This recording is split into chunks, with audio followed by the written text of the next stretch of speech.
My name is Jamar Williams. My position here at A4H is the Wellness Basketball Program Manager. My name is Raquel Reed. I'm an OCT qualified teacher at Aspire for Hire. I'm the manager of programs and operations. I started off playing basketball at a young age, I'd say around the age of 6. Later through the years, I figured out that basketball wasn't my only passion in sports, so I ended up taking the route of playing soccer as well. Soccer was what I really found love in other than basketball, so I then took it to the next level, and I was able to, at the age of 17, play on a semi-professional soccer team. From that, I was able to just, grow as a person and grow as an athlete and fill in my dream of getting a scholarship to play soccer. I attended Durham College out in Oshawa, and I was able to play on soccer scholarship there. The Mental Health of Black Canadians was a grant that was released by the Public Health Agency of Canada, and we took that grant and used it to build a comprehensive 24-lesson curriculum. The curriculum is aimed at developing the coping mechanisms of Black boys in grades 7 and 8, and we conducted research with our coaches who are young Black men between the ages of 16 and 29 who grew up in the GTA, who would have had similar experiences to the kids who are now participating in the program. So what we did is we took all the coaches that we had and we said, we have research right here. So we asked them what they wish they had learned when they were in grade 7 and 8. And we had a 3-hour conversation with them where they gave us a list of 60 topics, which we took from those topics, pulled 24, and then created them into the Wellness Basketball program.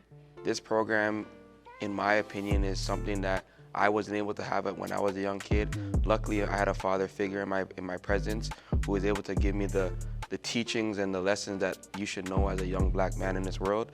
This whole program in itself is just teaching young Black men how to navigate the world and be themselves. I mean, it's very important in this world to be true to who you are and never let that change regardless of who you're hanging out around, the people that are around you. I mean, through this program, it's letting these young Black men understand that your mental health is important to you just as much as your skills as playing basketball or your skills of doing anything else. So after we conducted the research, we then did focus groups with different community leaders, different Black community leaders. So we had a group of community members who work with youth, who maybe work at a not-for-profit or work at a charity or work for a youth group.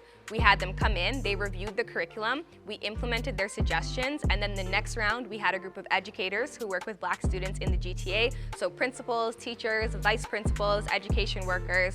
They reviewed the second version of the curriculum, and then we implemented their changes and their suggestions. The last version of the curriculum was reviewed by a social worker who had over 12 years of working specifically with Black youth. We took her suggestions, implemented them into the curriculum, and then we came to the final version, which we're now implementing today. When you join this program as a youth, you should expect to gain knowledge on what it is and how to navigate this world today. The lessons are broad, but at the same time, we dive deep into these lessons so that kids understand the ins and the outs of every session. So it's an interesting program because the kids get to come to this program for free, and then they get to see representation of themselves, right? They see these young Black men who are talking to them about mental health topics, where these conversations have a lot of stigma within the Black community, which we know. So what we're trying to do here is break down that stigma and then create safe spaces for these youth to discuss these mental wellness topics. This is something that I never had when I was in grade 7 and 8, and the coaches never had when they were in grade 7 and 8. So what we're trying to do is take the funding that we got and make a program to make an impact on the grade 7 and 8s now. We are currently on track to do 12 cohorts of the program, which means we have impacted over 360 youth. I've had multiple kids come to me and ask me as a coach and also as a person, like, how do I get over certain things in life? How do I deal with things in life? And those are the type of steps that I like to see in young Black men, is that when they're taking the initiative to be better for themselves and be better for their family. So what we did is we partnered with different teachers in schools across Peel, and we would go into the school during their school day, and at lunchtime the kids would come out, they would do a half-an-hour learning sessions around one of the mental wellness topics, and then half an hour of basketball.